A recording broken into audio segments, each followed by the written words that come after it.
라면 끓여 드실 때 콩나물 넣으시고요. 브로콜리 있으시면 같이 라면 넣으세요. 그리고 당장 식습관을 바꾸려고 급진적으로 하시지 마시고요. 오늘 드시는 거에 채소를 좀 추가하시는 걸로 시작하셨으면 좋겠습니다. 암은 끊임없이 혈관을 만들어서 영양분을 끌어오면서 무한증식하게 되는데, 이런 신생혈관, 새로운 혈관을 만드는 것도 억제합니다. 지금 많은 분들이 가장 두려워하는 질병 한 가지를 꼽으라고 말씀드리면 치매를 다 꼽으시거든요. 자신을 잃어버리고 가족을 또 못 알아본다는 것은 정말 상상할 수 없는 두려움입니다. 근데 치매 환자분들이 지금 굉장히 많이 늘고 있어요. 그리고 일본에서도 지금 치매 환자분들이 많이 늘어서 굉장히 정부가 보전을 하고 있는데, 이 치매가 인지증이라는 용어로 이제 바꾸는 시도를 하고 실제로 인지증이라는 용어로 바뀌었습니다, 일본에서는. 왜냐면 이 치매라는 게 어리석을치거든요. 그래서 이 단어가 주는 어감이 너무 안 좋다고 해서 이 신경과 선생님이 이 인지증으로 바꾸는 운동을 하시게 됩니다. 누구나 걸릴 수가 있거든요. 일본의 하세가와 치매 기준법이라고, 그 하세가와 선생님, 신경과 선생님이 본인이 치매에 걸리셔 가지고 나중에 굉장히 고생을 많이 하셨습니다. 누구나 걸릴 수 있지만 또 어느 정도는 예방 가능하다는 이야기도 지금 반대로 많이 나오고 있거든요. 근데 치매는 제3의 당뇨병이라고 일부에서 부르기도 합니다. 우리가 인슐린 저항성이 생겨서 당뇨가 유발되듯이 뇌에도 똑같은 일이 벌어집니다. 뇌 세포가 포도당이 있는데 활용을 못하는 겁니다. 그래서 당뇨를 당을 잘 조절하는 것이 치매를 예방하는 데 정말 중요한 일이 됩니다. 젊은 친구들이 지금 뭐 빵 투어, 빵지술래 이렇게 하는데 잠깐 먹는 건 괜찮지만 이 단맛에 입맛이 길러지면 채소는 점점 멀어지게 됩니다. 빵에 채소가 얼마나 있나요? 그래서 이런 식습관이 치매 예방에 정말 확실한 기준점이 될 수가 있습니다. 그리고 운동도 정말 중요하고요. 제가 말한 5가지가 전부 다 영향을 미쳐서 치매를 예방할 수가 있습니다.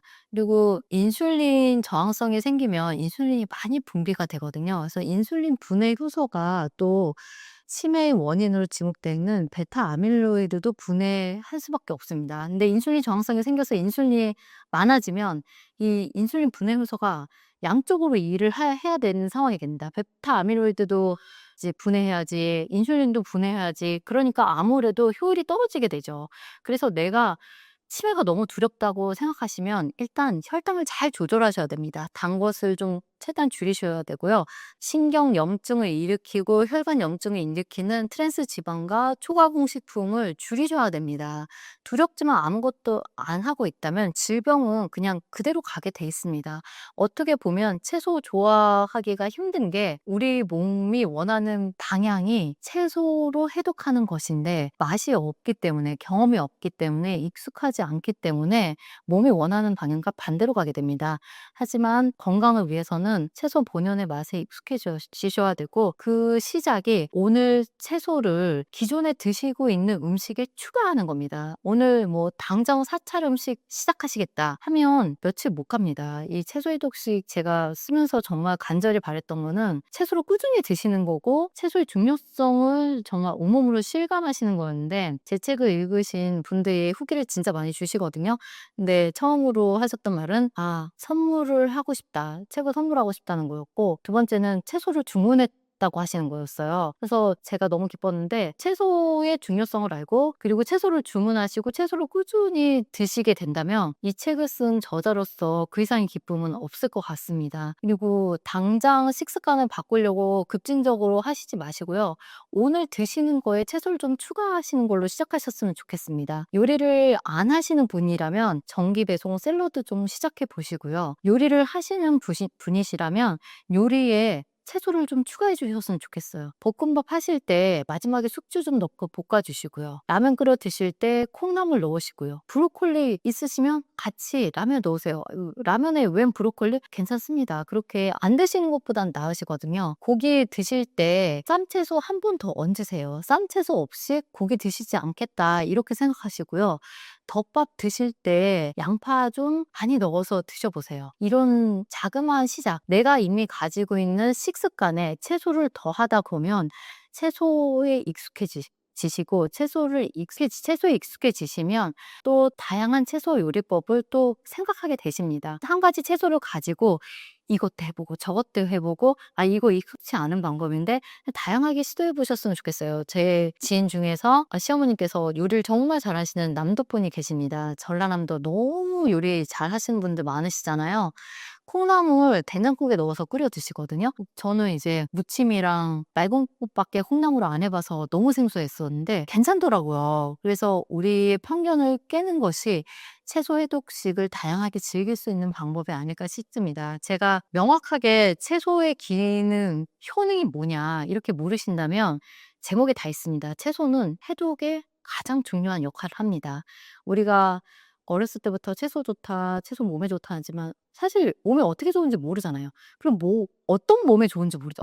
제가 다 썼거든요. 심혈관, 뇌혈관, 눈에 좋고, 면역 질환에 좋고 다 썼지만 사실 쓰지 않아도 온 몸에 좋다. 이렇게 기본적으로 생각하셨으면 좋겠습니다. 그리고 채소는 만성 신부전증 같이 칼륨 수치를 조절하셔야 되는 분들은 주치의와 상의를 하셔서 드시는데 그 외에 일반인 분들은 채소를 그냥 편하게 좀 드셨으면 좋겠습니다. 생각보다 현대인의 채소 소비량이 그렇게 많지가 않습니다. 오늘 한번 드신 채소의 양을 생각해 보시면 좋을 것 같아요. 근데 제가 제 책에도 썼지만 부모님이랑 같이 사시는 분들은 저희가 부모님은 아직은 채소 세대이시기 때문에 굉장히 많은 채소를 드십니다. 그리고 채소를 또 좋아하시고 요리법도 다양하게 하시는데요. 자녀 세대들은 그렇지가 않습니다. 그래서 제 지인도 부모님이랑 같이 살 때는 채소를 굉장히 많이 먹었는데 나와서 혼자 사니까 채소 소비가 급격하게 감소했다는 것을 깨닫고 충격을 받으셨다고 하셨거든요. 그분도 의사입니다.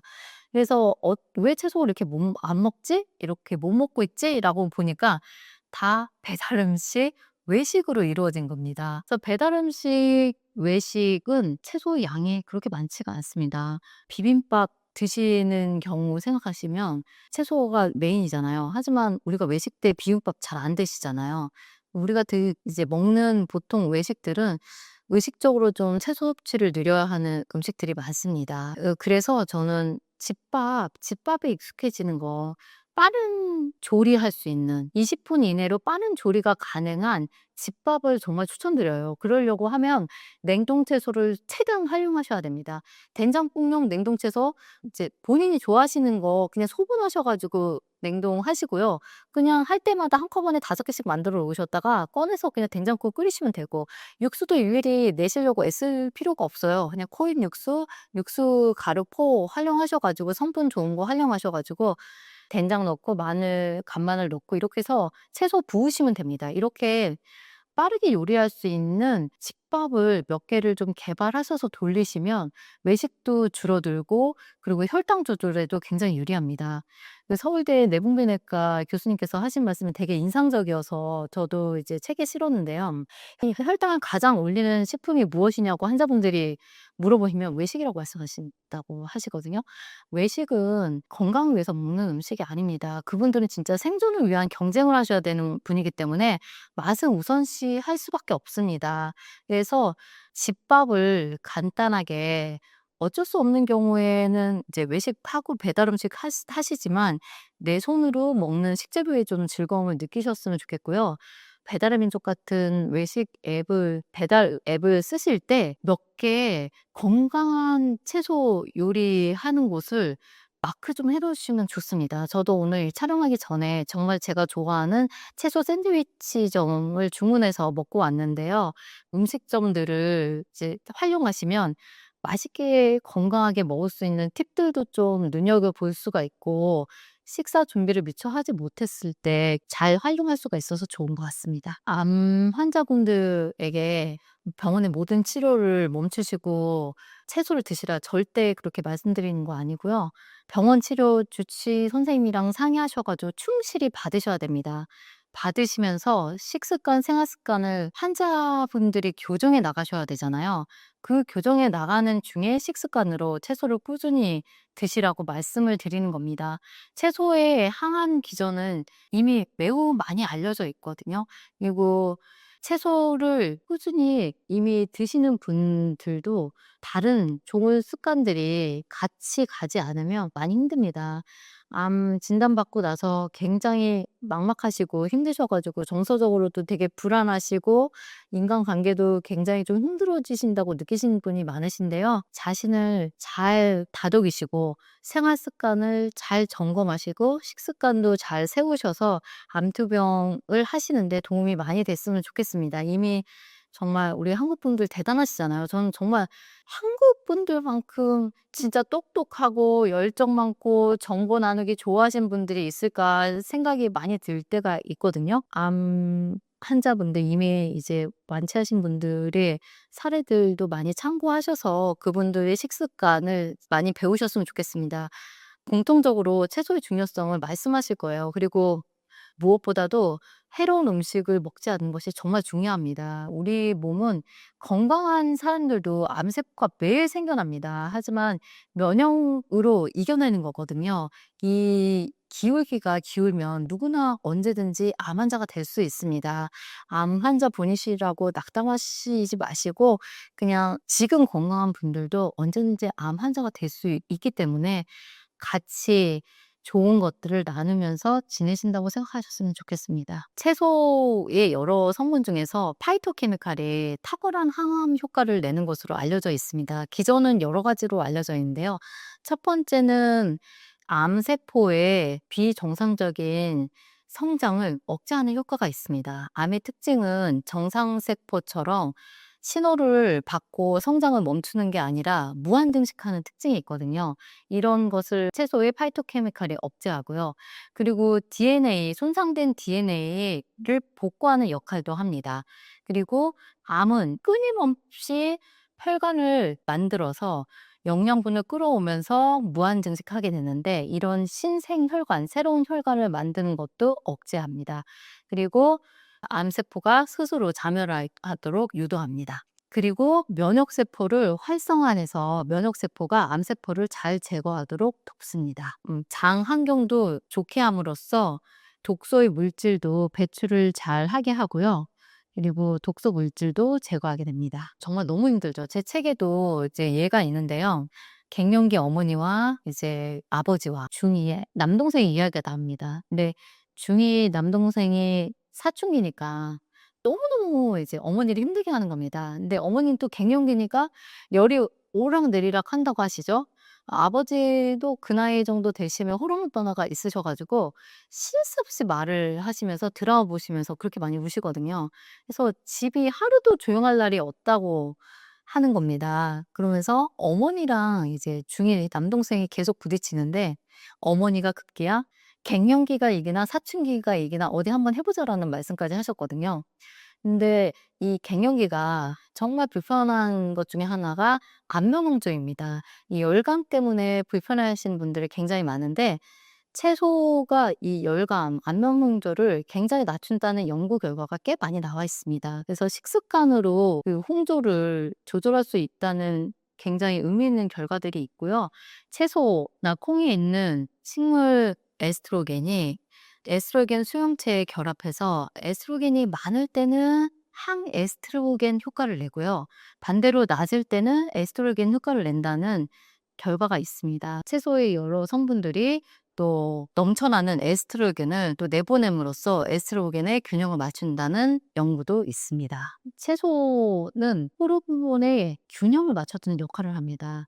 그래서 갱년기 때 호르몬 변화를 많이 겪으시면서 여러 가지 감정의 변화와 신체적 변화를 겪으시는데 어머님들이 채소를 지속적으로 꾸준히 드시는 게 갱년기 증상들을 완화하는 데 많은 도움이 됩니다.